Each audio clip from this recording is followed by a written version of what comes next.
Hello and very warm welcome to the tax express once again.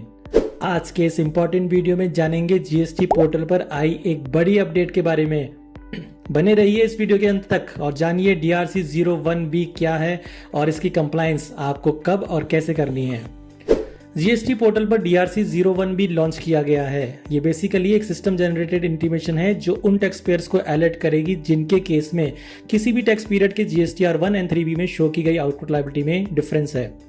ये intimation उन सभी cases में registered email and mobile numbers पर send की जाएगी जिन केसेस में GSTR 1 में दिखाई गई outward tax liability corresponding 3B में दिखाई गई आउटवर्ड टैक्स लायबिलिटी से एक प्री डिफाइंड लिमिट या परसेंटेज थ्रेशोल्ड से ज्यादा है। DRC 01B दो पार्ट्स में जनरेट होगा। पार्ट ए में difference between GSTR 1 and 3B की डिटेल्स प्रोवाइड की जाएंगी और इसके पार्ट बी में टैक्स पेयर को रिप्लाई सबमिट करना होगा।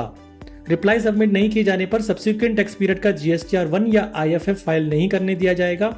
इस लिहाज से ये बेहद इंपॉर्टेंट है कि DRC 01B से रिलेटेड किसी भी कम्युनिकेशन को इग्नोर या मिस नहीं किया जाए और ऐसे किसी भी इंटीमेशन का reply as early as possible furnish कर दिया जाए।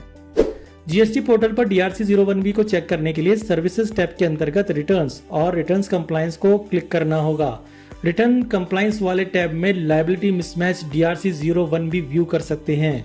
क्वार्टरली टैक्स पेयर्स के केस में DRC 01B क्वार्टरली बेसिस पर और मंथली टैक्स पेयर के केस में मंथली बेसिस पर जनरेट होगा।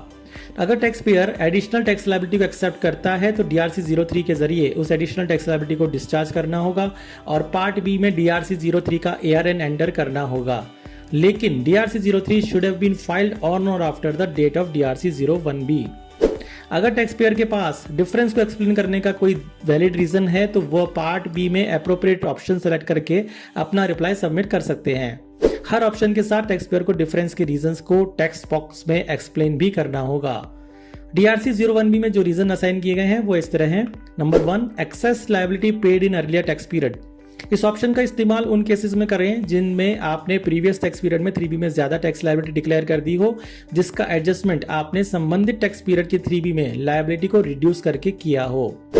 नंबर 2, GSTR 1 और IFF filed with incorrect details and will be amended in next tax period. इस ऑप्शन का इस्तेमाल उन केसेस में करें जिनमें आपको लगता है कि आपने GSTR 1 या IFF में गलती से ज्यादा टैक्स लायबिलिटी डिक्लेयर कर दी है।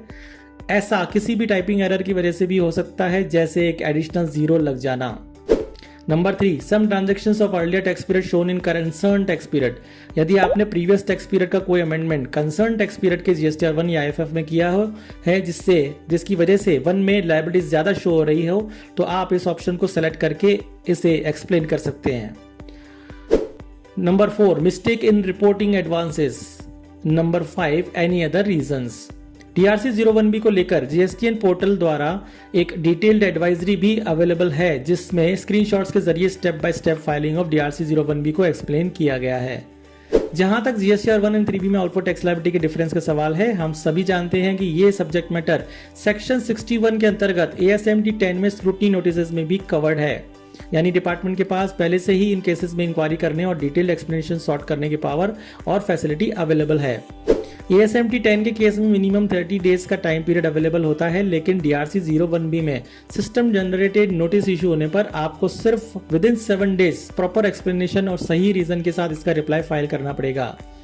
अभी ये क्लियर नहीं है कि DRC 01B में रिप्लाई सबमिट कर दिए जाने पर नेक्स्ट प्रोसीडिंग्स क्या होगी और किस तरह कंसर्न मैटर को डील विद किया जाएगा और साथ ही ये भी क्लियर नहीं है कि क्या किसी टैक्स पीरियड के संबंध में DRC 01B रिप्लाई सबमिट कर दिए जाने पर क्या सेम टैक्स पीरियड के लिए सेम इशू पर ASMT 10 इशू किया जा सकेगा या नहीं।